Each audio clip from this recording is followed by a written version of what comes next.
Bienvenidos a este cuarto encuentro virtual, Voces Múltiples en la red de intelectuales y artistas en defensa de la humanidad, la pandemia y después. Estamos con un panel de lujo verdaderamente internacional, desde Caracas, desde Sydney, Australia, Madrid, España y la Ciudad de México. Y nos acompañan en este panel Patricia Villegas, ella es colombiana, caribeña, latinoamericana, con un corazón venezolano, periodista, presidenta de Telesur desde el año de 2011 y una de las figuras fundamentales para comprender la lucha por un nuevo orden informativo en este continente. Patricia, muy buenas tardes, noches. Estamos ya con muchos usos horarios. Hola, Luis. Desde Sydney, Australia, Tim Anderson. Tim es el director del Centro de Estudios Contrahegemónicos de Sydney, Australia. Es un crítico de la economía política, creo que es la mejor forma de describirlo. Ha trabajado en temas de desarrollo, derechos humanos y libre determinación en Asia-Pacífico, en el Medio Oriente, en América Latina, y es autor de libros de referencia como el de la guerra sucia en Siria, más de 10 traducciones, distribuido en múltiples lugares del mundo, Ejes de la Resistencia hacia un Medio Oriente independiente y muchos otros libros. Tim, buenos días en Sydney. Buenas tardes, Luis. Muchas gracias. Y está con nosotros también el doctor Marcos Royman. Marcos es chileno avecindado en Madrid, es doctor en ciencia política, sociólogo, no sé si le gusta que le digamos así, pero es latinoamericanólogo, un gran conocedor de la teoría crítica latinoamericana, profesor en la Universidad Complutense y también autor de múltiples libros de referencia, como Las razones de democracia en América Latina y Por la razón y por la fuerza. Marcos, para ti es la madrugada, entonces no sabemos si decirte buenas noches o buenos días. Buenas noches todavía, buenas noches. Que después me iré a dormir todavía. Estamos en un mundo de incertidumbre. La pandemia nos ha cambiado completamente la forma de vivir, nuestras estrellas polares, y desafortunadamente el mundo de la información que debería de guiarnos en esta tormenta no ha funcionado necesariamente de la manera más adecuada. Patricia, tú has trabajado mucho el tema de las fake news, has incorporado a tu labor el tratar de esclarecer lo que está sucediendo en este mar de mentiras, de ocultamiento de la información. Por ejemplo, la labor heroica de los médicos cubanos, silenciada internacionalmente, y el desastre que se ha vivido sanitariamente en Ecuador, también oculto. ¿Cómo enfocarías tú este problema informativo para orientarnos en medio de la pandemia? Luis, muchísimas gracias a ti, gracias a la red, gracias a los compañeros de este panel y a ti por darme la primera intervención, que en realidad es un honor para mí estar con ustedes. Yo soy, como te decía, una reportera, tengo el placer de dirigir un grupo maravilloso de gente y de hacer parte de un proyecto que lucha todos los días justamente para construir un nuevo orden comunicacional. Y a partir de esta invitación, el equipo de Telesur y yo nos pusimos a la tarea de tratar de encontrar ejemplos muy modélicos que pudieran expresar con mucha claridad algunos de los roles que han jugado los medios de comunicación y de manera muy importante en estas épocas las redes sociales en términos de ocultamiento, de fragmentación y también de espectacularización de las noticias. Nosotros tenemos una suerte de hipótesis informativa y es que en el periodismo la escritura tipo farándula ha venido tomándose todas las fuentes periodísticas. Entonces uno encuentra las 10 claves para ser feliz, igual que las 10 claves para entender el coronavirus, las 10 claves para conseguir un marido con dinero. Es decir, la forma como se escribe para la farándula y para las revistas, digamos, de modas, ha venido avasallando todos los términos de la escritura informativa y de manera muy especial el tema de las redes sociales. Fíjense. Esto sobre todo para nuestros usuarios, porque aquí tenemos un chileno que seguramente ha seguido muy de cerca toda la información de Chile. Pero durante estos meses de pandemia en Chile, que no son meses de cuarentena, hemos tenido un ejemplo clásico de estas tres categorías que a mí me interesa mucho posicionar en esta conversación: ocultamiento, fragmentación y espectacularización de los hechos. Porque vamos un poco a ver esa cronología. Yo voy a compartir pantalla en este momento, intentando que podamos ver algunos de los elementos preparados para esta conversación. Voy a chiquitar, aquí Sergio me va dando un poco la indicación y yo voy encontrando aquí con ayuda de una de las compañeras de Telesur las láminas, porque desde el propio momento en el que el gobierno, a través del ministro de Salud, del presidente Piñera, dice que el virus debe volverse una nueva persona, empezó una suerte de situación en la cual los medios de comunicación desmayaron la búsqueda de explicaciones científicas y de prevención frente al virus, frente a la pandemia, que acogió en muchos otros lugares del mundo. Y se enfocaron de manera muy importante y fundamental en las declaraciones del ministro. No sé si ustedes logran ahí ver algunas de las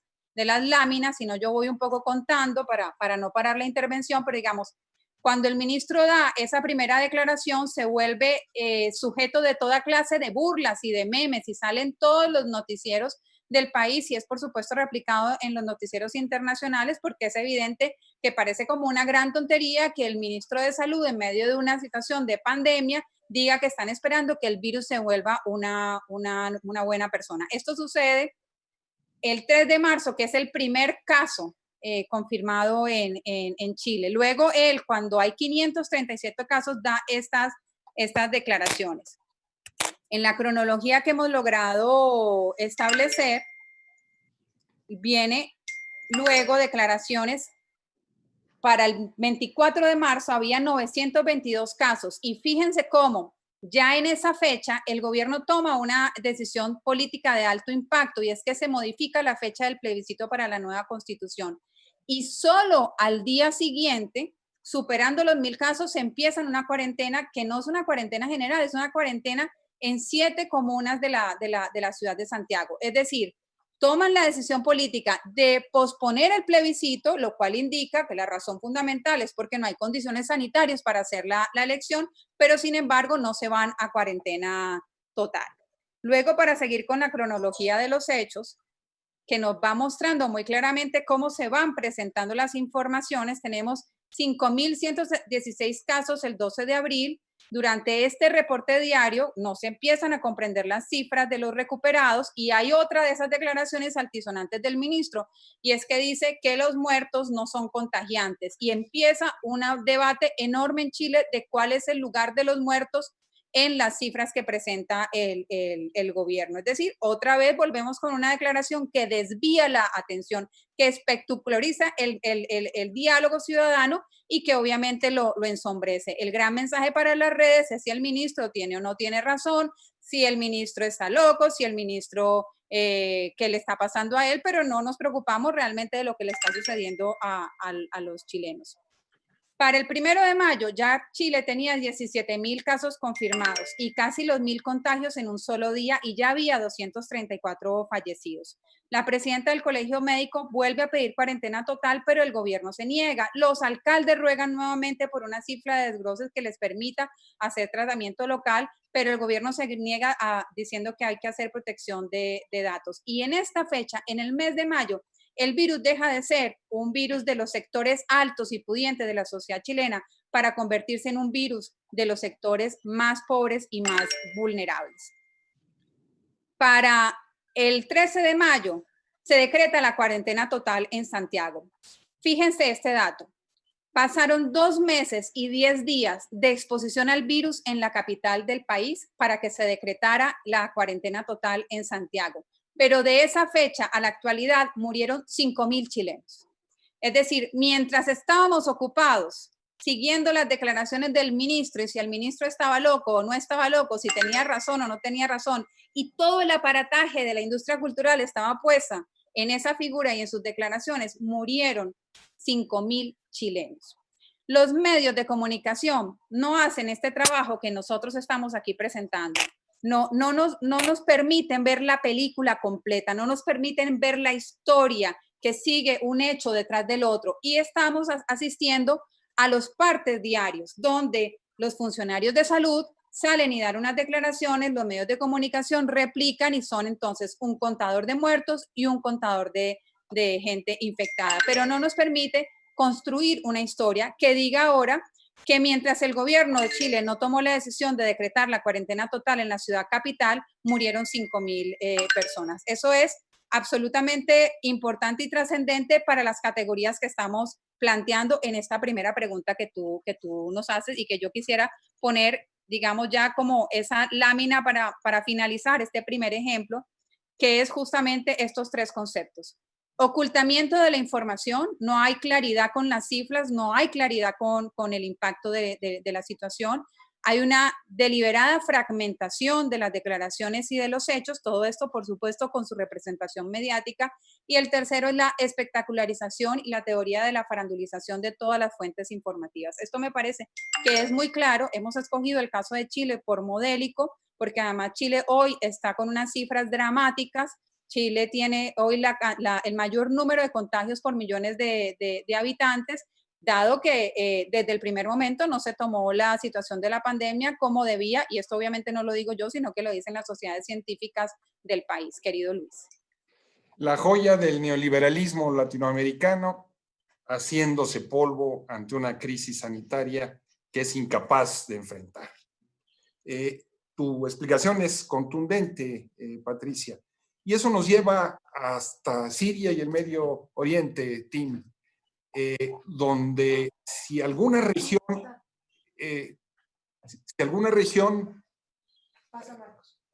Marcos, creo que estamos teniendo un problema aquí de comunicación. Ya estás aquí, Tim.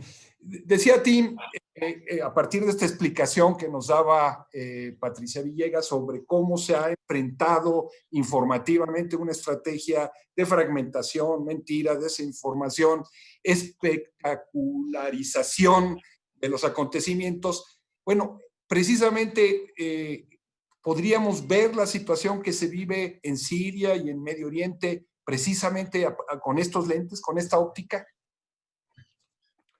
No, gracias, Luis. La situación en Siria es bien distinta, ¿no? Porque diferente a la situación en Irán, en Siria imponen medidas de cuarentena muy temprano, casi antes de casos. Cerraron las escuelas, imponen un toque de queda que se levantó hace poco. Y se queda con muy pocos casos, muy pocos muertos en Siria. Igual en Líbano, al lado de Siria. Entonces, la situación es en Siria y Líbano es que los gobiernos actúan muy rápido o temprano, ¿no? Sin esa demora que habla Patricia, ¿no? Entonces, están cautelosos, pero todavía se queda con un número de casos muy bajo en Siria. Un número de casos muy bajo. Y la situación de Palestina, Tim, una nación cada víctima de una guerra de ocupación por parte del Estado israelí. ¿Cómo bueno, es diferente, ¿no? Porque en Israel, o sea, el Palestina 48 en Israel, tiene muchos casos, muchas muestras. Sobre todo por el tráfico de los Estados Unidos, ¿no? Hay vuelos de Nueva York y entonces la pandemia de Nueva York pasa a Israel. En Palestina propia, incluso en las cárceles de Israel, hasta ahora el nivel de casos es bien bajo. Y tú comenzabas tu presentación, Tim, hablándonos de Irán, ¿no? El otro pilar del eje del mal Yeah. del imperialismo estadounidense. ¿Cómo está enfrentando Irán esta pandemia? Irán, bueno, Irán tiene el crisis peor de la región por razón parece, del tráfico de pilgrinos, ¿no? Peregrinos, ¿no? Que los que pasan a las mezquitas de Irán y tiene un problema, tiene un sistema de salud bastante bueno, pero con problemas de millones de personas que pasan por los mercados y las mezquitas, tocando los tumbas de los santos y abran la cuarentena un poco temprano, tiene una segunda ola, ¿no? De infecciones. Entonces, tiene un desafío en Irán mucho peor que los de Siria y Líbano. Muchas gracias, Tim. Tenemos un saludo de Omar González, coordinador de la Red de Intelectuales y Artistas en Defensa de la Humanidad. Dice, saludos a todos, muy importantes los datos y temas de hoy y la exposición de Patricia.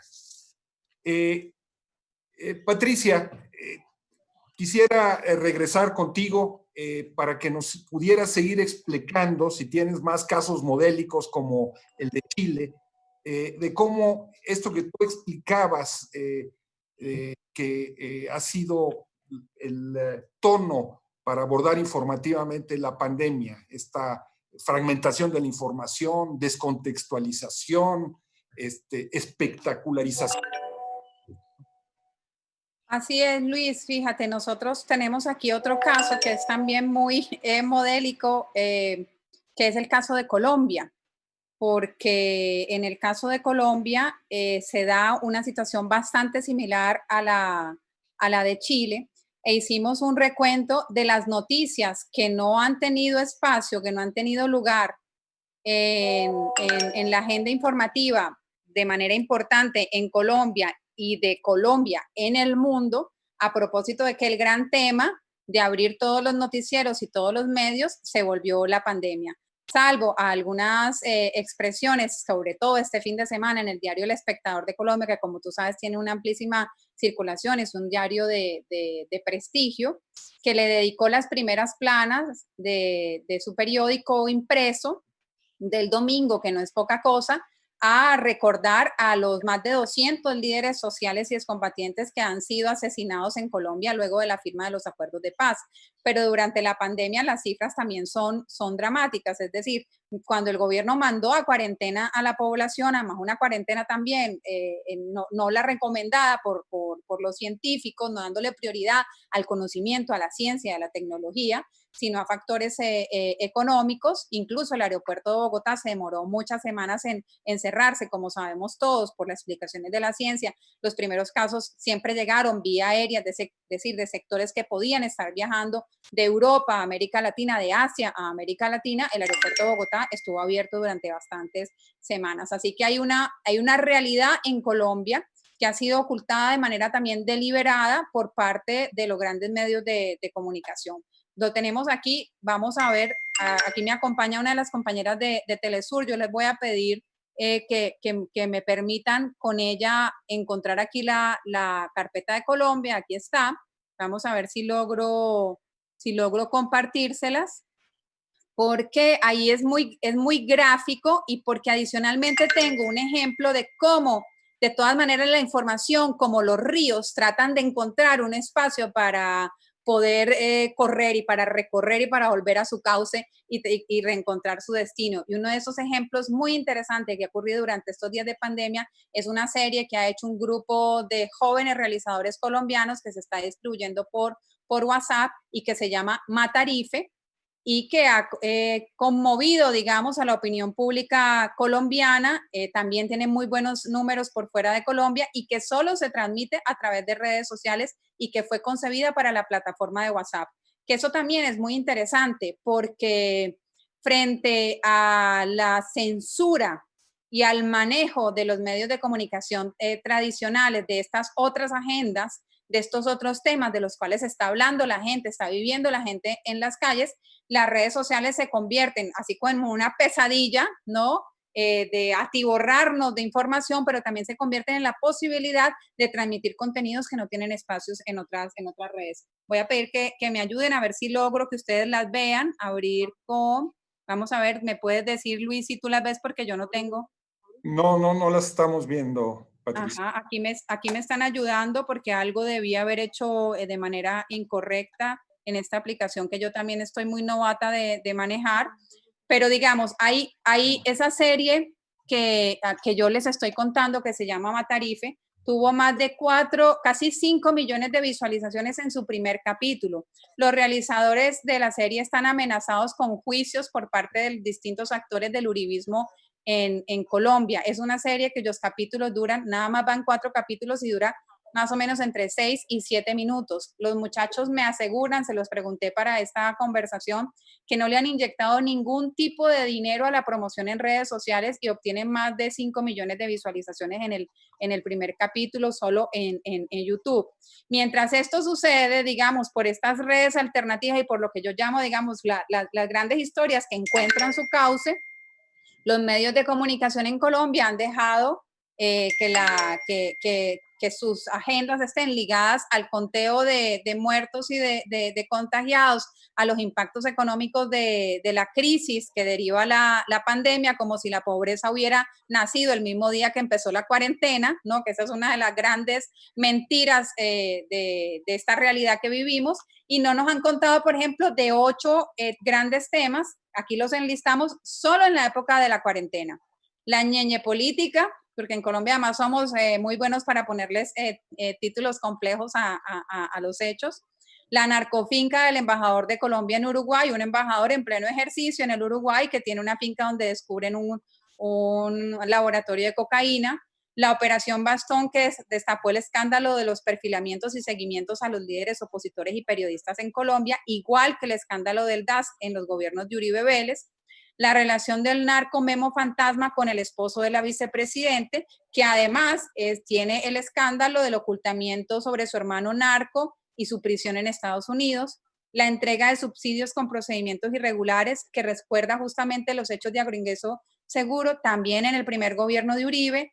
El clan narcotraficante de los Pachencas, que obtiene información sobre rutas del narcotráfico en el Caribe por parte de la Armada colombiana, un hecho que además se da pocos días después de que los Estados Unidos declarara y enviara información al mundo de dar recompensas por las cabezas de los líderes de la revolución bolivariana en Venezuela, justamente acusándolos de narcotráfico y de la presencia de mercenarios extranjeros en Colombia para invadir a Venezuela. Fíjense, esto fue, como dicen, a ojo de buen cubero, es decir, haciendo un recorrido muy rápido de los 8 temas que han estado en la agenda pública colombiana, que en cualquier otro país hubieran tumbado al gobierno y que no tuvieron el espacio, ni el tiempo, ni la forma, ni la contextualización para que la gente pudiera comprender, incluso en cuarentena, con mayor tiempo para hacerlo, la dimensión del impacto para su país. Nuevamente aquí las categorías que se imponen son el ocultamiento, la fragmentación de la información y la espectacularización.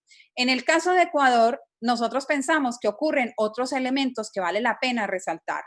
Porque en Ecuador lo primero que tenemos, Luis, compañeros, es que el gobierno intenta ocultar los muertos. El gobierno intenta decir, no hay tal realidad. De hecho, hay un tuit del presidente Moreno, que lo tengo aquí para compartirlo con ustedes, en el que dice, no le crean, colegas presidentes, no nos hagamos caso de las noticias falsas que tienen clara intencionalidad política.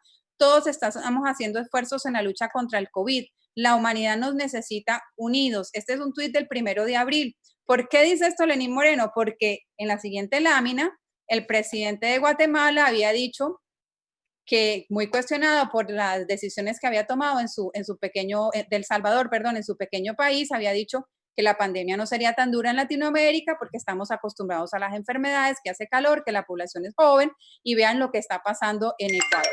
Es decir, que el primer intento del gobierno de Lenín Moreno es negar lo que está ocurriendo en Guayaquil. Pero ¿por qué ponemos los ojos en Guayaquil? ¿Cuál es el elemento que nos manda a Guayaquil? Porque hasta ese momento nosotros no teníamos ninguna información. Cuando digo nosotros, digo la opinión pública mundial. No tenía ninguna información importante o relevante de lo que allí estaba pasando, porque la alcaldesa de esa localidad del país impide el aterrizaje de un vuelo humanitario de España. ¿Cómo es posible que una alcaldesa local impida un vuelo humanitario de España que viene a recoger españoles que están varados en Guayaquil y que no han podido regresar a Europa producto de la pandemia ya en Europa y las estrictas medidas de cuarentena que tuvieron que tomar en España, Francia, Alemania, Italia, como todos sabemos? Entonces se voltea la mirada a Guayaquil, se le hace una condena pública a la alcaldesa, al día siguiente ella se declara como paciente COVID y empiezan los ciudadanos, y este es un elemento importantísimo, hacer videodenuncias. A falta del periodismo, de haber logrado volver nacional la noticia de Guayaquil y por tanto internacional también, la gente empieza a hacer videodenuncias de sus propios casos. El otro elemento que se da es que aún no teniendo casos, la gente empieza a hacer registro ciudadano de lo que está ocurriendo. Y aparecen esos videos que seguramente ustedes recordarán de cadáveres en las calles de Guayaquil, de gente que no pudo, que murió en las puertas de un hospital, de familias que están con sus muertos al interior de sus viviendas y que por 3, 4 días no han sido recogidos por parte de la sanidad pública. Pero estos no son los periodistas los que están haciendo este trabajo, no son los medios de comunicación los que están haciendo este trabajo. Es el ciudadano que en medio de su desespero empieza a subir con sus celulares, con sus precarios recursos, estos videos. Y allí, el tercer elemento muy importante y característico de la situación informativa de Guayaquil de manera importante, es el rol de la organización popular. Y ahí es donde se enlaza, en este caso, con los periodistas y de manera particular fue nuestra experiencia en Guayaquil, Luis, y es que hay muchas mentiras en las redes sociales y te ponen videos de Guayaquil como que fueran de Italia o sea, es muy difícil en medio de la confusión y de la profusión de imágenes. Entonces nos dimos a la tarea y esto hay que hacerlo, de contactar con la organización popular en Guayaquil, con distintos tipos de organizaciones que están agremiadas, que tienen contacto con la comunidad, que hacen trabajo comunitario y de ir verificando video por video los más que pudimos para poder dar cuenta de que la situación era tal cual o incluso más dramática de lo que los propios ciudadanos la estaban registrando. Entonces aquí tendríamos 3 categorías pero distintas para ver desde otra perspectiva lo que ha sucedido en el caso de Ecuador, que serían las videodenuncias de los ciudadanos, el registro ciudadano, es decir, aunque a mí no se me murió nadie, pero yo estoy mostrando, estoy grabando los muertos en las calles, los carros que están intentando entrar a los cementerios y el rol de la organización popular. Muchísimas gracias, Patricia, por esta visión panorámica que nos has proporcionado del caso de Colombia y del caso de Ecuador ahora. Parece ser que ya recuperamos por ahí a Marco Reutemann. Tenemos saludos de Alejandro López, viceministro de Cultura de Venezuela, de Lolita Tavira desde México, de Tania Ferreira de Brasil, de la Red Bolivariana, de Lilian Álvarez. Marcos Reutemann, quería preguntarte, ya que tu casi paisano Miguel Bosé se convirtió ahora en epidemiólogo, ¿qué se está haciendo para enfrentar allí desde donde tú estás, desde España, la ola de banalidad con la que se ha querido explicar una crisis humanitaria como la que estamos viviendo? Bueno, antes que nada, buenas noches desde Madrid, buenas tardes y buenos días para Australia y México y Venezuela. La pregunta es muy pertinente en el ámbito de que lo que se ha perdido es la capacidad de credibilidad, lo que justamente decía Patricia en términos de ocultar, fragmentar y hacer espectáculo. Es decir, es obvio también que esto lo que hace es ocultar, o sea, lo inmediato oculta lo fundamental, lo que hay que hacer.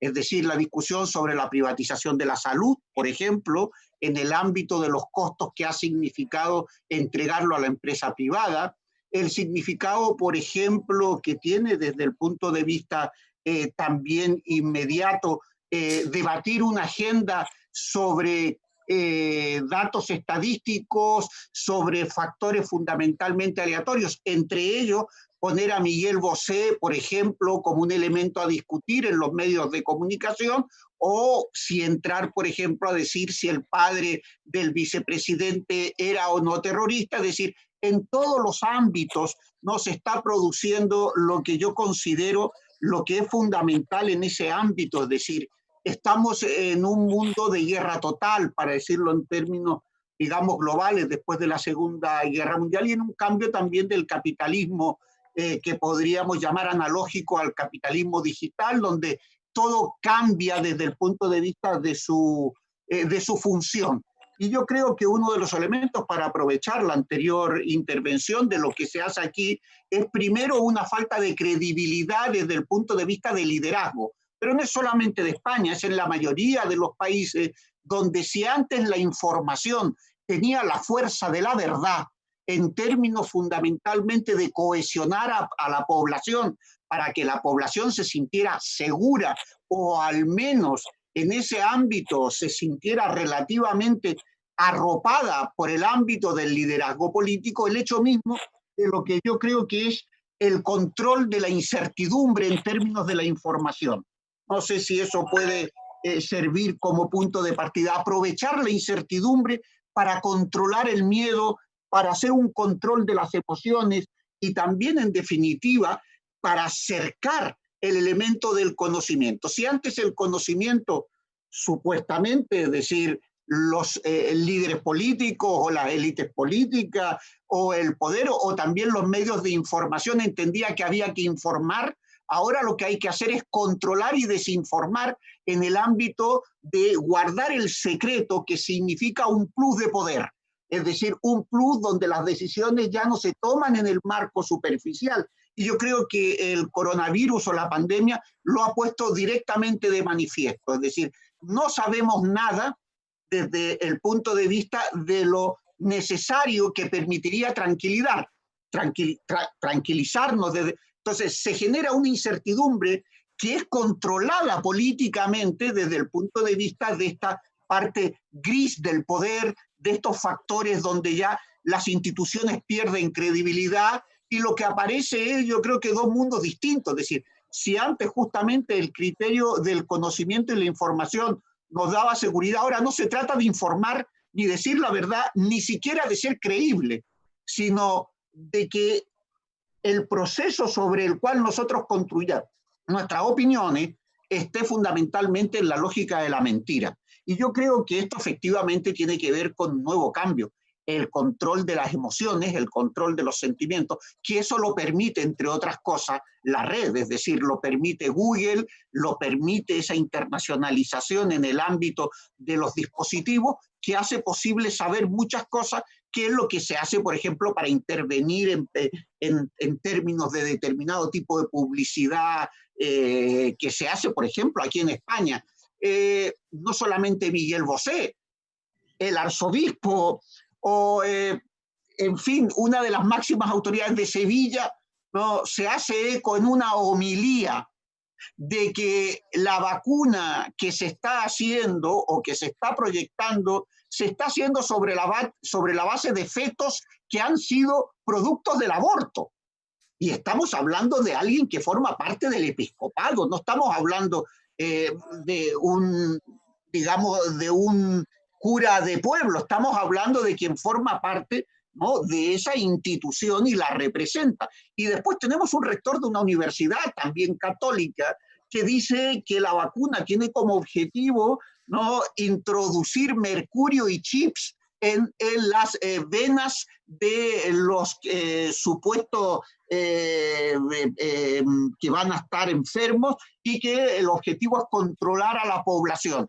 Claro, aparecen los antivacunas, aparece todo este mundo que cubre, y con esto acabo de decir, cubre fundamentalmente cubre y oculta lo que realmente deberíamos de saber. Yo no digo que sea bueno o malo lo que deberíamos de saber, pero ese factor que antes estaba en manos del conocimiento, que estaba en manos, digamos, de esa élite, entre comillas, intelectuales, también periodistas, académicos, universidades, hoy ha desaparecido. Hoy lo que tenemos es fundamentalmente un control desde el punto de vista de aprovechar la incertidumbre para a partir de ahí mostrar un mundo totalmente diferente. Es decir, la incertidumbre como plus político.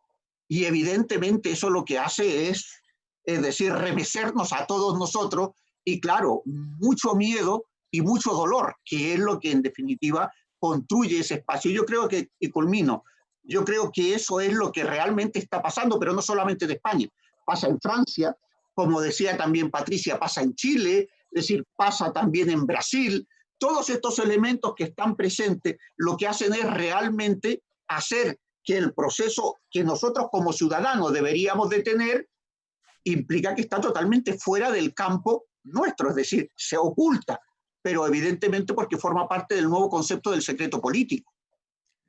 Muchas gracias, Marco Royman. Estamos aquí en este cuarto encuentro virtual, Voces Múltiples de la Red en Defensa de la Humanidad, la Pandemia y Después. Tim, desde Cuba nos pregunta Omar González, ¿cuál es la situación que se está viviendo en los países árabes islámicos? Tú eres un experto en estos temas. Gracias, Luis. Bueno, como expliqué, en Siria ya tiene medidas bien estrictas desde marzo y se quedan con casos muy bajos, ¿no? Igual en Líbano. Hasta en un punto a abrir o relajar las medidas, ¿no? En estos países. En Irán, un poquito más complejo, ¿no? Pero en general, podemos decir que hay un fenómeno global, o sea, un debate, o empezando una guerra de propaganda que tiene que ver con este régimen. Hay una guerra económica contra la región entera, ¿no? Los Estados Unidos tienen estas medidas coercivas contra Irán, contra Irak, contra Siria, contra Líbano, contra Palestina, contra Yemen.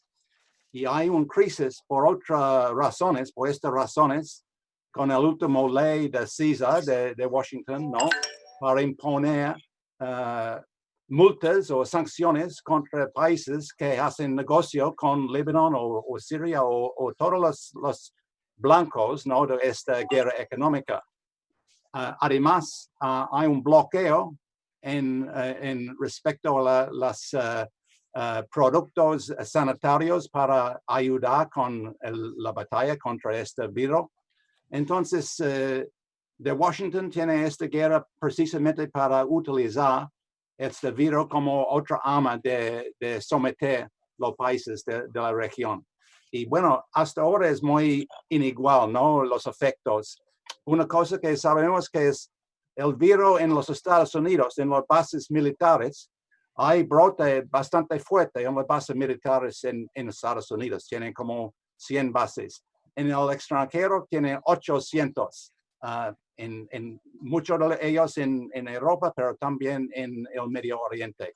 Entonces, con Siria, por ejemplo, que tienen ejércitos de Turquía, de los Estados Unidos, de Israel en Siria, hay otro riesgo para introducir o reintroducir el virus dentro de Siria por razón de la guerra. Entonces, la situación bien compleja. Muchas gracias, Tim. Tenemos múltiples saludos que están llegando. Nos manda saludos a todos la compañera Carmen Bojorquez, muy querida de todos nosotros. Gabriela Cutelli señala que esta crisis no nace con la pandemia, sino que se agudiza con ella, pero es muy anterior. Y hay una serie de preguntas a propósito de cómo se está enfrentando la pandemia desde los pueblos originarios. No sé quién de ustedes tres quisiera abordar un poco sobre esta reflexión sobre la que no hay me parece suficiente información. Sí, no, veo que todo el mundo ahí, no, bueno, es evidente. El problema, para retomarlo con lo que decía en la anterior intervención, es cuando la información pasa por un control del tiempo real. Es decir, el tiempo real implica que todo se junta en un mare magnum que es muy difícil seleccionar, que era lo propio de la capacidad de juicio, seleccionar y fijar conocimiento. Es obvio, por tanto, por ejemplo, lo que están haciendo las comunidades zapatistas, que es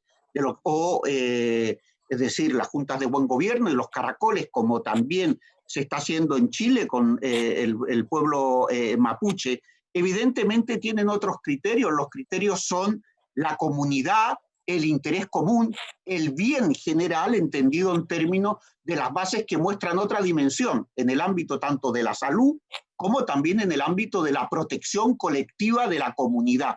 Y evidentemente eso hace que aquellos factores que se han ido tomando, por ejemplo, en Chiapas, por lo menos de lo que yo he leído, ¿no?, como también en el sur de Chile, lo que intentan, curiosamente en el sur de Chile han salido noticias que justamente son esas noticias falsas sobre la manera en la cual están muriendo muchos mapuches, que las comunidades de los loncos, es decir, generando fundamentalmente una contrainformación, que habría que decir que más que contrainformación es esa mentira que se está utilizando bajo criterios en claro, es decir, cuando los pueblos son capaces de construir sus propios mecanismos, sus propias formas de articular la sanidad, las propias formas de articular su vida en común, los mecanismos colectivos cumplen una función mucho mejor a la hora de protegerse frente a una infección o frente a una pandemia.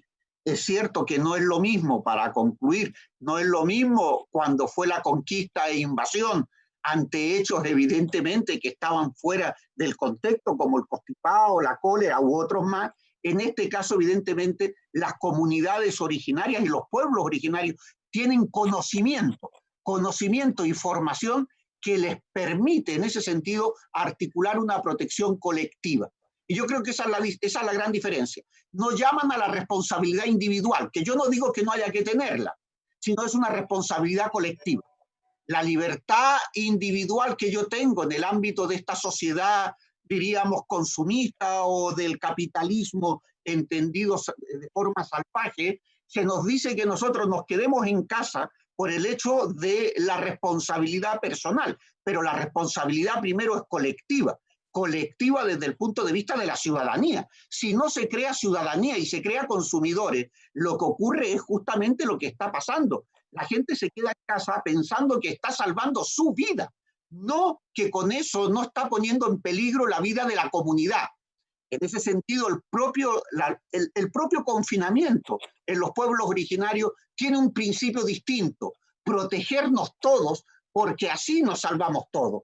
No es me protejo yo. Claro, eso significa, por ejemplo, ese concepto del idiota social, ¿no?, que sale a la calle y dice: a mí no me dicen que tengo que usar mascarilla, a mí no me dice nadie, y Aznar se va a Marbella, ¿no? Rajoy sale a correr, es decir, en definitiva, con ellos no va, porque ellos no van a ser los muertos, entre comillas. Yo creo que esa es la gran diferencia, es decir, pensar en el nosotros o pensar en el yo. Cuando se piensa en el nosotros, las formas de poder defenderse colectivamente implica una nación que solamente tienen en América Latina los pueblos originarios.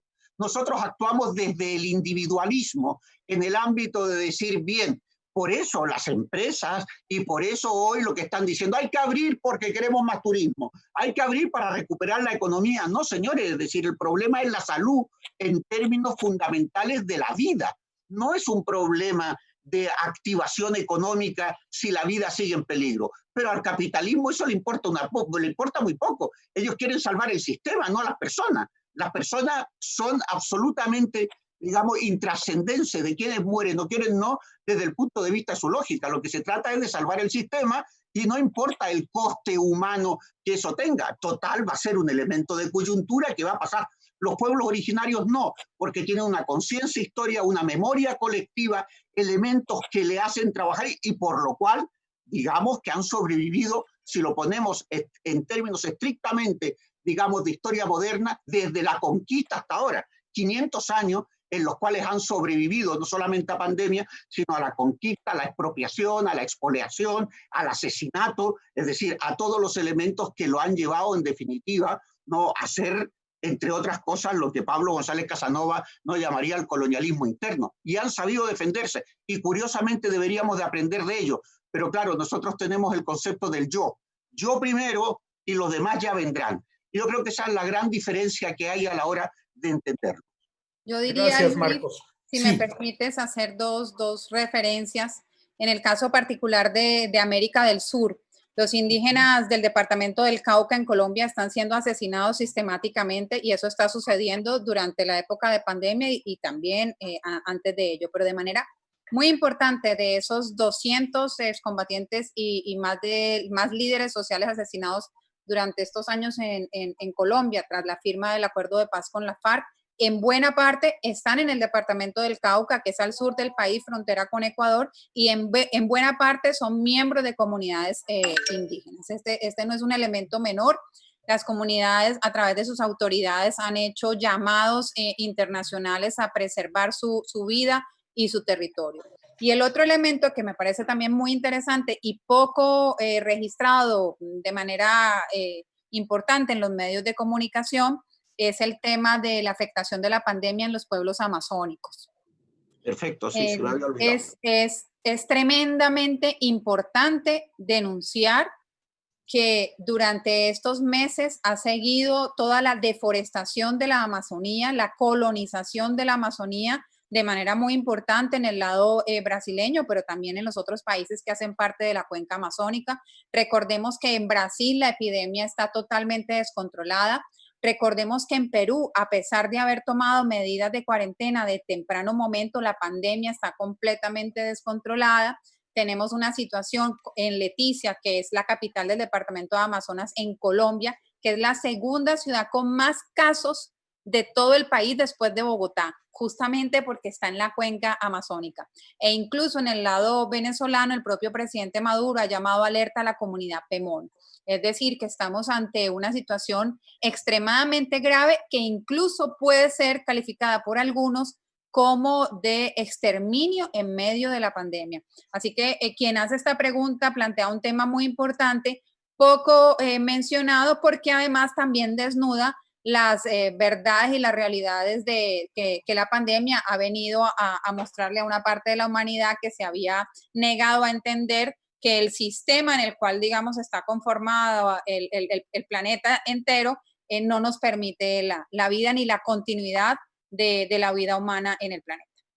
Gracias, Patricia. Nos están viendo en Argentina, en Uruguay, en Brasil, en Cuba, en México, en Venezuela, en España, en Guatemala, y ahí le paro, si no, va a hacer falta unas Naciones Unidas completa. Tim, tú has trabajado también mucho el tema de la libre determinación de los pueblos originarios.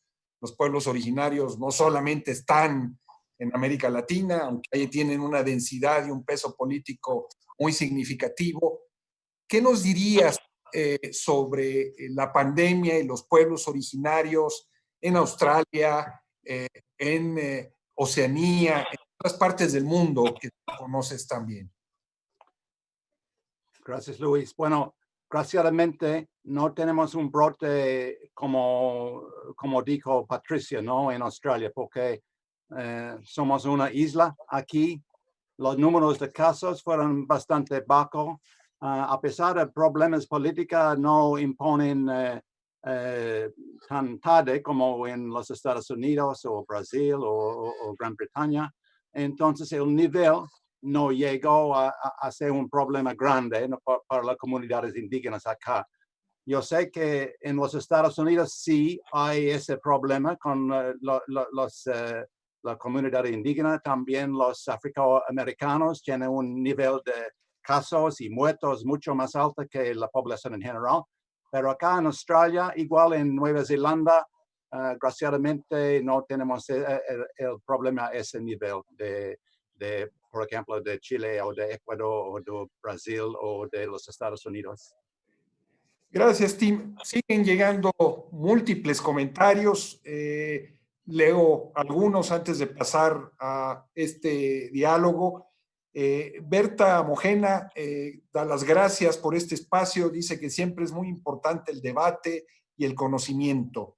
Desde Guatemala, Simona Yagenova manda saludos. Manda saludos también a Voces de Lucha, o Voces de Lucha desde España nos manda saludos. Quería yo, a propósito de la situación de los pueblos originarios, preguntarles a quien quiera responder lo que ha significado esta pandemia para los indígenas bolivianos en medio de un terrible golpe de Estado. La situación en Bolivia, Luis, es tremendamente compleja. Digamos que esta América Latina ha estado muy difícil de retratar durante estos tiempos. Esta semana justamente nosotros estábamos informando de la muerte de personas en la calle en los departamentos de Cochabamba y de La Paz. La semana anterior estábamos informando de la situación de crisis profunda del sistema de salud pública en el departamento del Beni en Bolivia. Junto a la población en general de Bolivia y compartiendo, digamos, con otras poblaciones en América Latina, yo diría que hay que decir que la gente no solamente está enfrentando los efectos de la pandemia desde el punto de vista de la salud y ante sistemas muy precarios de salud pública, de infraestructura y ante la inacción, en el caso de Bolivia, de las autoridades de facto, sino que también, digamos, en comparación con otros países, los pueblos han tenido que enfrentar múltiples fenómenos y esto me lleva a plantearte la situación de Venezuela de manera muy particular, porque la gente no solamente, como en todas partes, está enfrentando, como decías tú, el miedo a la pandemia y cómo ha sido utilizado el miedo por los medios de comunicación como un controlador social y en general las emociones, sino que en Venezuela, por ejemplo, me lleva a extrapolar la situación, que es completamente distinta a la de Bolivia en términos de salud pública,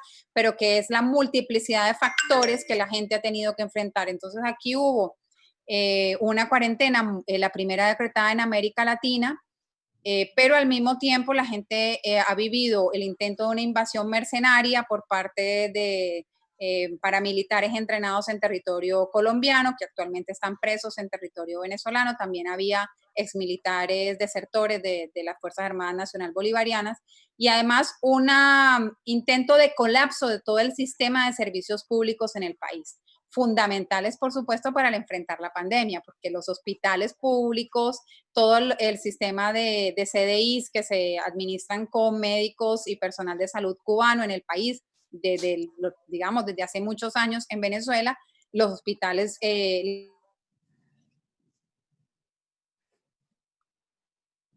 Yo veo, pero... Parece ser que hemos perdido la señal. Ya la recuperamos. Es que te habíamos perdido por breves segundos. Volví. Entonces, bueno, enfrentamos esto, las fallas de Internet, en general, digamos, el colapso, el intento de colapsar los servicios públicos en Venezuela a través de actos terroristas. Me parece que esa es otra de las características muy importantes de la pandemia en América Latina y el Caribe, que la diferencia de otros lugares del planeta, y es que sus ciudadanos no solamente están enfrentando el reto de la salud pública, sino en el caso de Venezuela, esta multiplicidad de factores, producto también de hacer ante un momento de evidente debilidad mundial y global y particular, o una ofensiva mayor por el bloqueo económico, por el robo de los activos de Venezuela en el mundo. Así que en el caso de Bolivia, la inacción por parte del gobierno que ha colapsado el sistema público de salud. Ya estamos viendo imágenes como las que vivimos en Guayaquil, gente que muere a las puertas de los hospitales públicos, un cierre epidemiológico total en el departamento del Beni, y en el caso de Venezuela, la multiplicidad de factores que ha enfrentado la ciudadanía de manera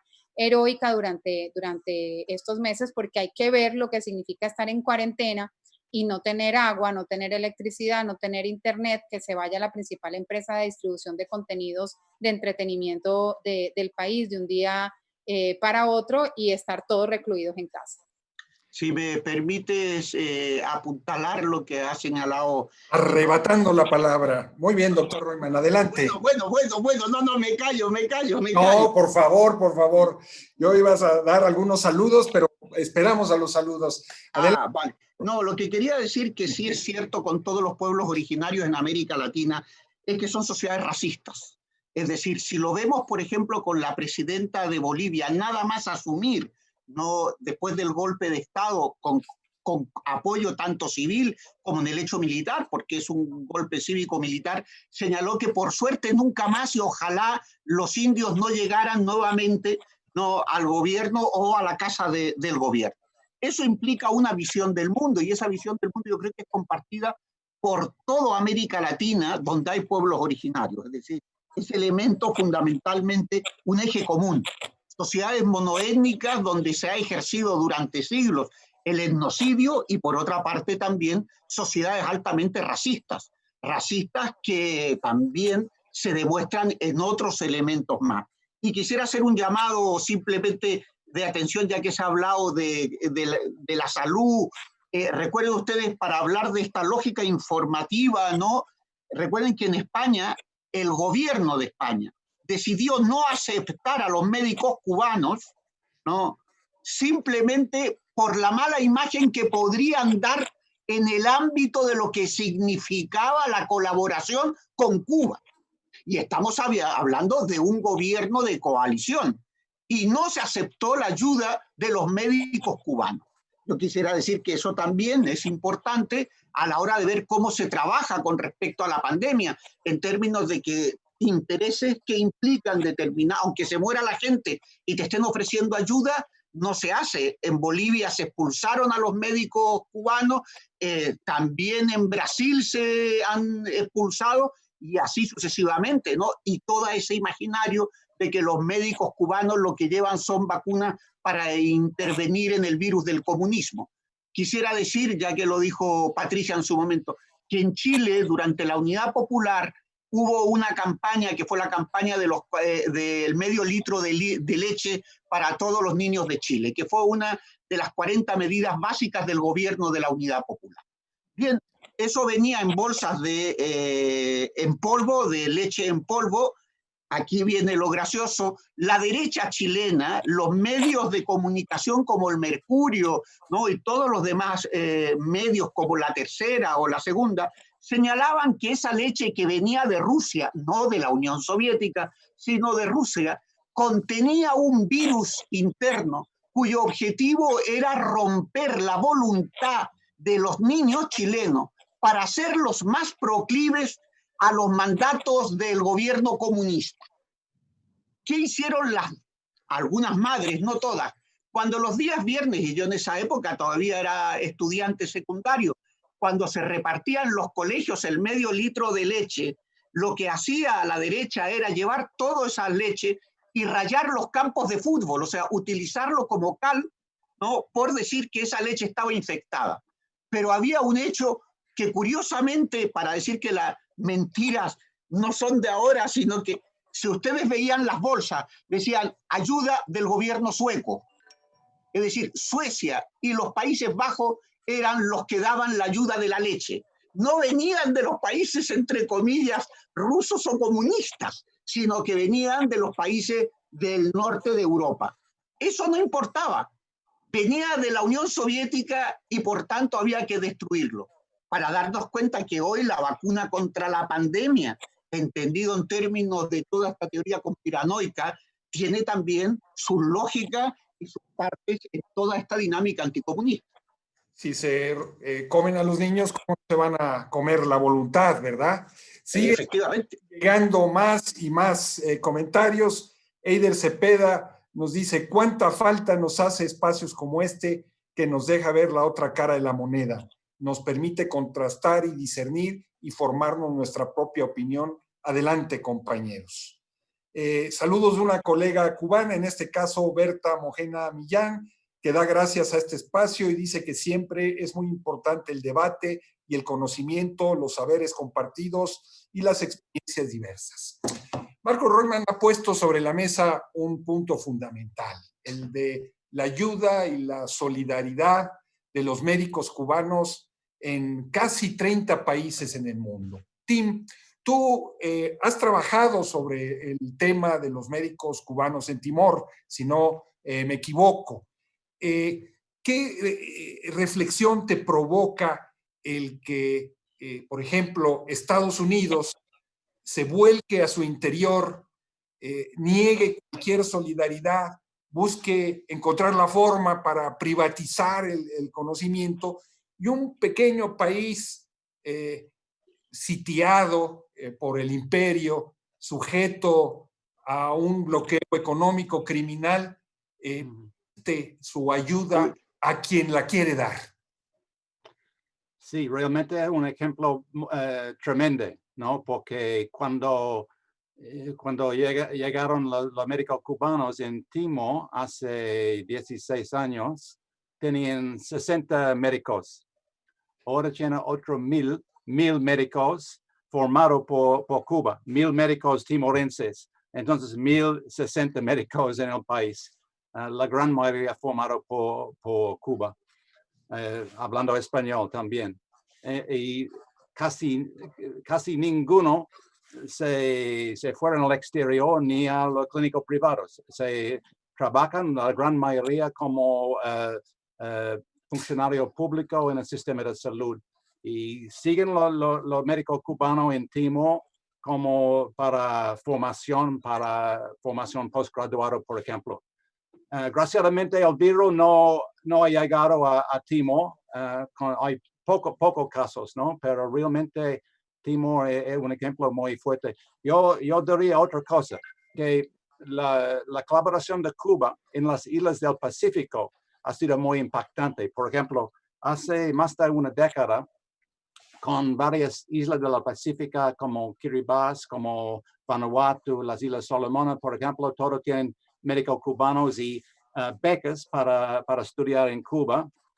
Con este paso, el gobierno de Australia, de mi país, que suele ser muy cerca a Washington, tiene que cambiar su política, ¿no? Porque temen la influencia de China en esta parte del mundo, ¿no? No temen Cuba, pero temen China. Y el gobierno de Canberra decidió que no pueden competir con la superpotencia en medicina social, que es Cuba, ¿no? Entonces, en vez de competir con ellos, decidieron para unir con ellos. Entonces, teníamos una primavera de Canberra en 2010, por ejemplo, 4 años antes de que cuando Obama pasa a La Habana, y hasta ahora tenemos buenas relaciones entre Canberra y Cuba. No hay problemas realmente por fuerza de la colaboración de Cuba en Timor, también en las Islas del Pacífico. Gracias, Tim. Patricia, este asunto de los médicos cubanos y de la presencia sanitaria cubana en América Latina ha generado todo tipo de tempestades. En México. Comenzando por México ahora, ¿verdad? Donde hay toda una campaña en forma para presentar esa presencia como superflua, resultado de una ofensiva político-ideológica que no tiene ningún nexo humanitario, cuando curiosamente ha habido presencia de médicos cubanos con gobiernos de otro signo, como por ejemplo en 2017, cuando los sismos que gobernaba México, el Partido Revolucionario Institucional con Enrique Peña Nieto, pues vino una avanzada médica al istmo oaxaqueño a atender a los damnificados con un éxito extraordinario. Pero sin embargo, ahí está ese fantasma. ¿Cómo ves tú ese fantasma? Sin embargo, yo pienso que de todas maneras nuestras agendas informativas siguen siendo muy eurocéntricas, y en ese sentido creo que la Brigada Médica Cubana en Italia logró romper, fisurar de alguna manera la agenda informativa acerca de las brigadas y de lo que ellos logran. Hay imágenes hermosas, realmente muy conmovedoras de los ciudadanos en Italia, en los distintos lugares donde ellos estuvieron, pero sobre todo en Lombardía, que estuvo tan afectada por el coronavirus, aplaudiendo a los médicos, rindiendo homenaje a ellos durante el momento en que llegaron y cuando se fueron. Y el hecho de que un país europeo haya aceptado la brigada médica o la haya pedido, de alguna manera rompe el discurso de que van a lugares periféricos, que van a gobiernos de izquierda, donde hay sintonías políticas. También se rompe un poco esa línea cuando el gobierno de Perú pide a una brigada médica de cubanos para su país en medio del descontrol de la pandemia. Yo diría que en este caso, de manera particular, Cuba ha logrado, si bien no quebrar la línea en contra de la revolución que históricamente acompaña a los medios hegemónicos, pero sí ha logrado fisurar en medio de la pandemia y en las etapas que se viven, que creo que de eso no hemos hablado mucho, porque no se vive la pandemia y la cuarentena de la misma manera en el momento que se comienza al momento en el que estamos. Pero en el momento de esas imágenes hermosas de solidaridad, de gente aplaudiendo a los médicos, de artistas tocando el violín, cantando, tenores, digamos, en ese momento de agradecimiento al gesto médico, a la ciencia, digamos, haciéndose caso de esta situación que es desconocida, que nos genera tanto temor, ahí logró colarse de buena manera en los medios de comunicación la brigada médica, sobre todo en Europa. Luego vienen otras etapas que se han visto en Europa, pero creo que también mucho más en América Latina, y es ataque a los médicos locales, médicos que son despedidos, enfermeras que son despedidas. Hace poco vimos una movilización en Francia del sector salud con enfermeras tomadas del pelo por parte de la policía francesa, porque ya estamos en otro momento de la pandemia, o sea, son estas fases o etapas. Pero yo diría que Cuba, su heroicidad, el manejo de la pandemia en la isla, el hecho de que el propio presidente cubano se ha invitado, digamos, a escribir y a compartir la experiencia de la forma como la isla enfrentó la pandemia y escribe en una revista científica que Cuba pueda mostrar sus propios medicamentos, ha logrado un lugar, aunque sea pequeño, en la mediática tradicional. Muchas gracias, Patricia. Desde Cuba, Abel Prieto manda un mensaje de felicitación a Telesur y a Patricia Villegas por el extraordinario trabajo que vienen haciendo para informar sobre la pandemia y sus secuelas económicos y sociales. Muchas gracias, Abel. Un abrazo. Desde Panamá, el Frenadeso manda saludos, el Frente Social. Y Ramiro Pinzón manda a felicitar también a Patricia por la dirección de Telesur, la verdad de los pueblos, que rompe el bloqueo informativo y de las empresas comunicacionales de los grupos económicos. Muchas gracias a todos. Marcos Royman, tú pusiste este asunto sobre la mesa de los médicos cubanos y mira, ya es como si hubieras... Me van a acusar de ser pro-cubano. Un escobazo al avispero. Pero yo te quería preguntar lo siguiente. Hay una iniciativa que está tomando formas desde distintas vertientes de proponer a la Brigada de Médicos Cubanos, Henry Reed, que está casi en 30 países combatiendo el COVID-19 para el Premio Nobel de la Paz. ¿Qué opinión te merece una iniciativa de esta naturaleza? A mí muy bien, estaba a punto de escribir un artículo para un periódico bien importante en América Latina, que es La Jornada, justamente reivindicando el Premio Nobel, ¿no?, de la Paz para los médicos cubanos. Yo creo que es una experiencia única, es decir, es una experiencia que además no solamente muestra solidaridad, cooperación, sino un sentido de la vida. El sentido de la vida que implica también un proyecto político. Porque los que van no necesariamente son revolucionarios, miembros del Partido Comunista de Cuba, son médicos educados en la sanidad pública. El concepto de la sanidad no como negocio, sino el concepto de la sanidad como un servicio fundamentalmente a la ciudadanía. Y yo creo que ese es el agradecimiento que se le hace a las brigadas cubanas a todos los países que van. El trato humano, de gente que no han visto nunca un médico porque están en las zonas más apartadas de los países, porque los médicos locales, que son la mayoría muy elitistas, no todos, hay que decirlo, pero que evidentemente trabajan en la privada y que no se van a mojar las manos por ir a atender a quienes viven en las poblaciones marginales, en las callampas, ¿no? O en las poblaciones, en las favelas, y que por tanto es una población totalmente desprotegida, que incluso la Operación Milagro, es decir, simplemente para ponerlo en términos también de Venezuela, de lo que significó en su momento, ¿no? el limpiar las cataratas, es decir, gente que no veía porque no se podían operar, pero gente que tenía problemas de dentadura, gente que tenía problemas de enfermedades que nunca habían visto un médico y que ahora podían seguir un tratamiento. Un tratamiento, por ejemplo, porque tenían problemas de hígado, un tratamiento porque tenían algún problema de oído, que eran simplemente a lo mejor enfermedades que requerían también, porque hay que reconocerlo, que son psicosomáticas, es decir, no todas las enfermedades responden a un criterio estrictamente del cuerpo, sino también de la mente. Y esos elementos de dar apoyo, de dar compañía, de intentar no curar por la palabra, pero evidentemente mostrar ese aspecto de que quien está enfermo forma parte de una sociedad a la cual se trata de hacerla, entre otras cosas, que participe, fue un momento y es un momento de integración. Y yo creo que es un elemento de entender la salud como un espacio de lo público, de la ciudadanía. No puede existir una sociedad igualitaria o de justicia si evidentemente es una sociedad enferma.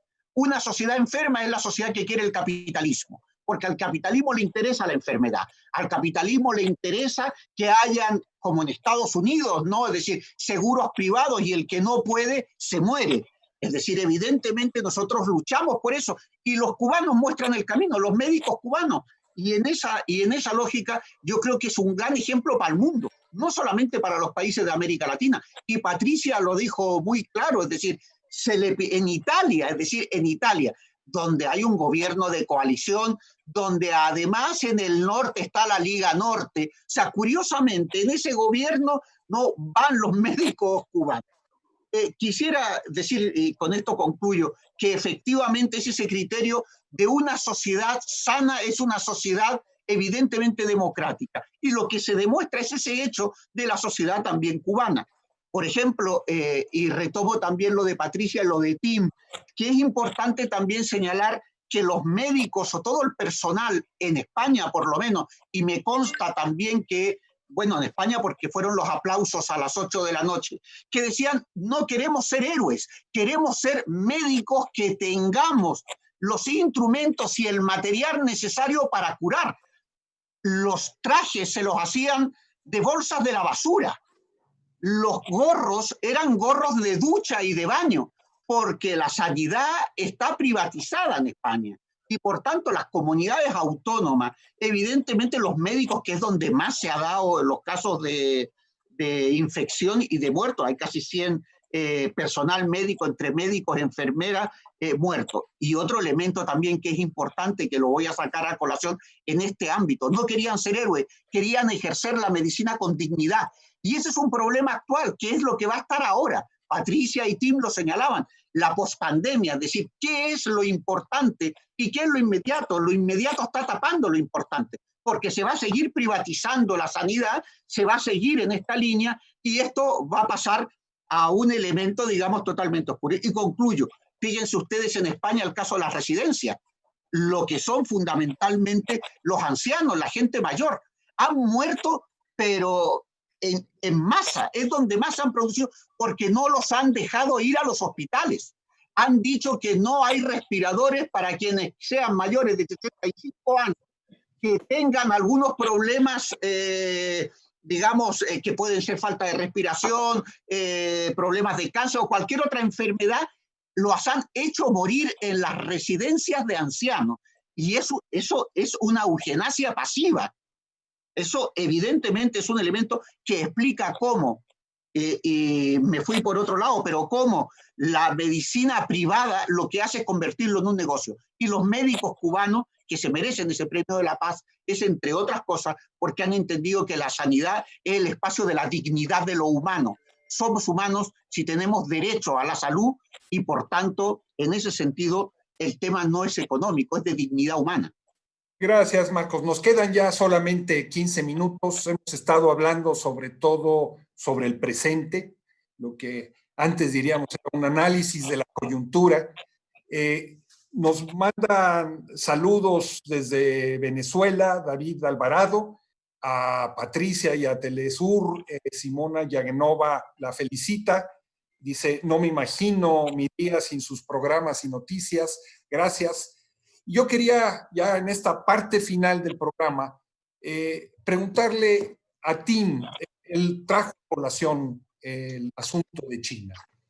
Quería preguntarle, en un escenario futuro en donde se está buscando una vacuna para combatir el virus, y hay dos posiciones claramente encontradas. Por un lado, tenemos 4 naciones europeas, Estados Unidos haciendo alianzas con el laboratorio privado AstraZeneca para encontrar una vacuna que obviamente patentarán, ¿no?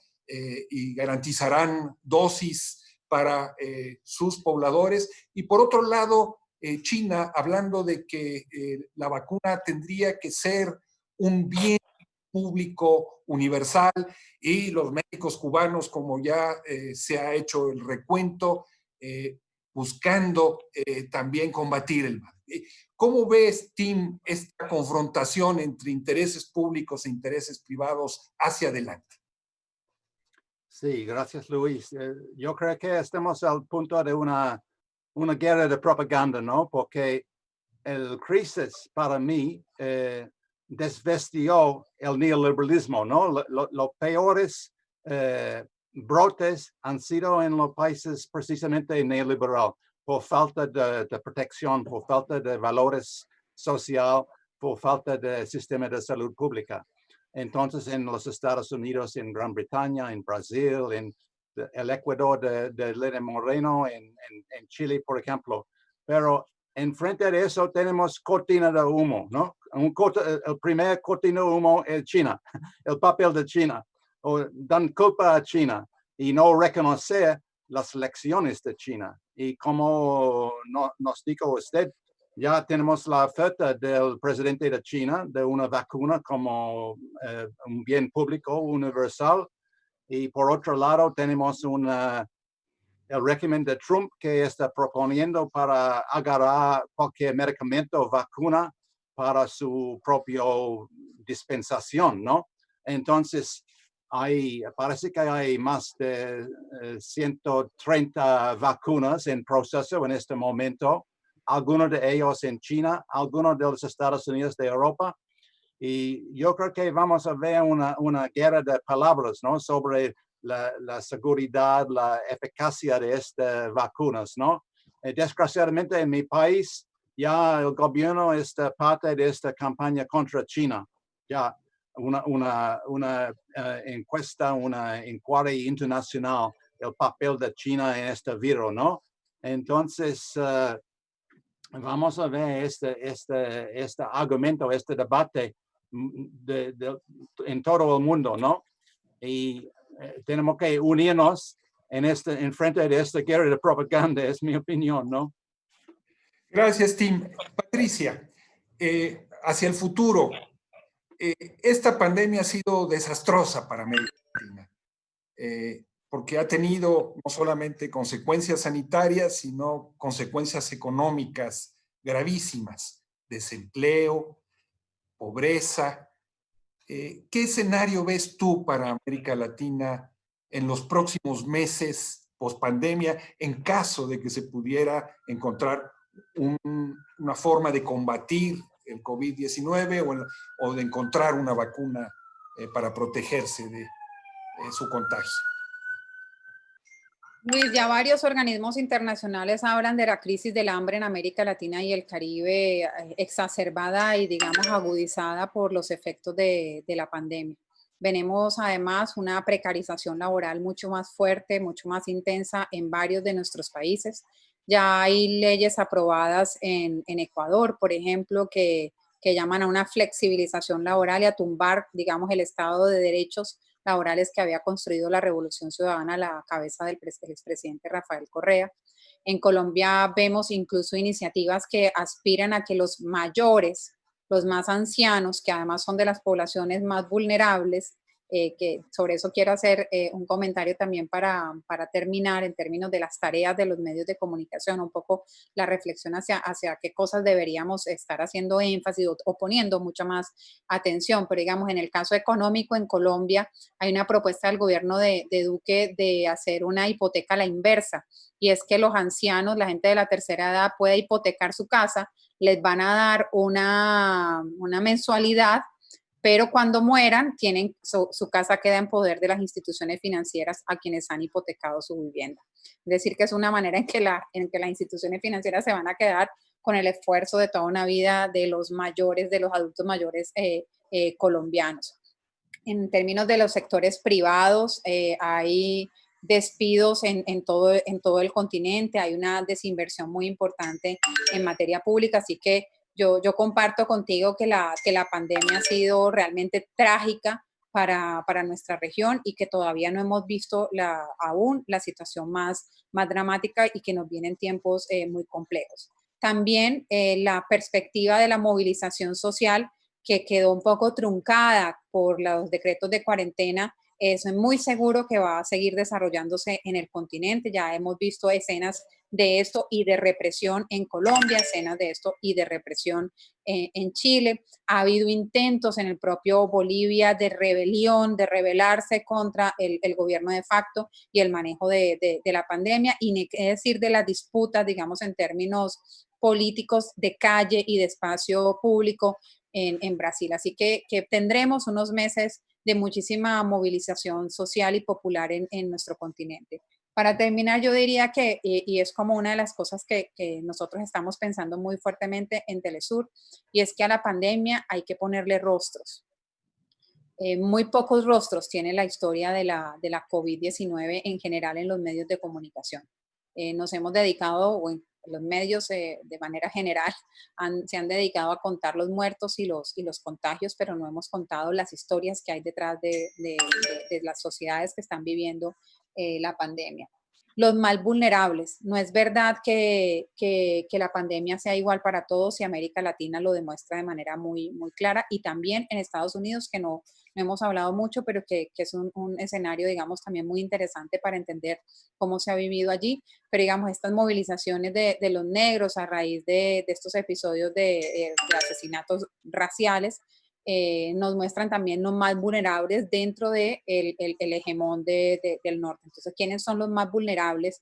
Mostrémosle a la gente eso y seamos capaces, sin panfletos ni consignas, ni como decimos aquí, sacar trapo rojo, dejemos el trapo rojo para la movilización, de mostrar el mundo que se plantea en términos de lo público y de lo privado, del interés público, del interés colectivo, de los derechos sociales, de los derechos humanos.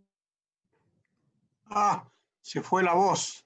Y ya volvimos a perder a Patricia. Patricia, muchas gracias.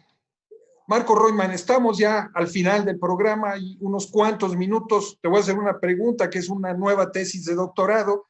Tú has escrito sobre eso últimamente, pero ¿qué escenario vislumbras para el capitalismo digital? ¿Cuál va a ser su suerte? ¿Quién va a ganar? ¿Quién va a perder en este terreno? En 3-4 minutos. Bien, yo diría que estamos en un proceso de transición, de lo mismo que pasó entre el 16 y el siglo XIX, la protoindustrialización en el momento de la acumulación de capital hasta el capitalismo industrial.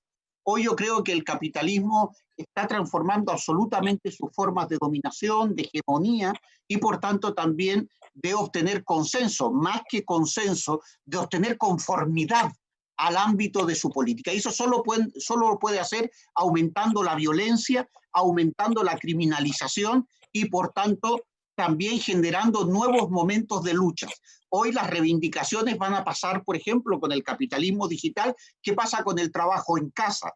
El estrés que implica, los elementos de sobreexplotación a título individual, los nuevos factores que va a traer, por ejemplo, la desaparición del dinero físico. Eso significa, por ejemplo, que los bancos van a tener un poder mucho más grande en términos de cobro por transacción.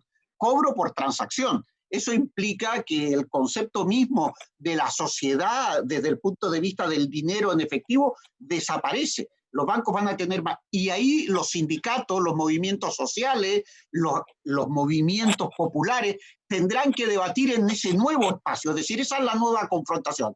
Por ejemplo, Wi-Fi tendrá que ser, en todo caso, es decir, gratis. Claro, si a todo el mundo le están obligando a tener un dispositivo sobre el cual va a tener que pagar o tener que hacer las cosas, evidentemente el concepto también de ese mundo digital del capitalismo implica además un control mucho más concentrado. Yo diría que tres cosas. Uno, concentración del poder con descentralización, que es esto de justo a tiempo. El segundo elemento es la reestructuración del proceso de acumulación, donde van a cambiar los elementos sobre los cuales el capitalismo digital va a desarrollar, que son las nuevas tecnologías, el Big Data y el control emocional en el ámbito colectivo, y por último también la flexibilidad absoluta en el ámbito de la corrosión del carácter, o si uno quiere la flexibilidad absoluta de la condición humana, es decir, la desaparición de toda ética, si alguna vez la tuvo, que no la tuvo nunca, pero incluso de la propia moral corrupta del capitalismo. Por eso yo creo, y terminaría señalando, como en una conferencia dijo Pablo González Casanova, tenemos que pensar para ganar, no pensar para resistir. Tenemos que generar espacios de discusión y debate para ir por delante de la agenda que nos plantea lo inmediato. Pensar para ganar, no solamente pensar para resistir. Y yo creo que ese es el eje clave de ver hoy cuáles son los nuevos elementos de este capitalismo digital que van a transformar la antropología biológica, o sea, la antropobiología del ser humano. Lo que estamos haciendo hoy es un cambio rotundo en el ámbito de la comunicación social. Imaginémonos las universidades del futuro. Imaginémonos las relaciones colectivas donde van a desaparecer. Trabajo en casa, desaparece la fábrica. Las unidades de conciencia colectiva y social. Yo diría que hay que pensar para ganar, para ir por delante de la agenda del capitalismo digital. Marco Roitman, muchas gracias. Llegamos así al fin de este programa. Quiero agradecerle a los panelistas Patricia Villegas, Tim Anderson, Marco Roitman, sus interesantísimas y esclarecedoras intervenciones. Han puesto el punto sobre las IES en cuestiones medulares para reflexionar sobre nuestro presente y el futuro del mundo y la defensa de la humanidad en el contexto de la pandemia y después. Quiero agradecerle también a todo el personal de apoyo, a todo el equipo que ha hecho posible que estemos hoy aquí reunidos en esta comunidad virtual en lugares tan distintos como Cuba, como Caracas, como España, como Australia, como México. Parece un cuento de ciencia ficción, pero es la realidad ya llegó y estamos viviendo esa realidad. Y quiero también agradecerle, por supuesto, a Ariana, a Pedro Calzadilla, a Omar González, todos sus esfuerzos para hacer posible este cuarto encuentro virtual, Voces Múltiples, en la pandemia y después, organizado por la Red de Intelectuales y Artistas en Defensa de la Humanidad. Y ya saben, los esperamos muy pronto en el quinto encuentro para seguir con estas reflexiones. A todos ustedes que estuvieron atentos, a todos ustedes que van a ver, escuchar y reflexionar sobre este material después, muchas gracias por su amable asistencia. Hasta la próxima. Gracias a ti, Luis.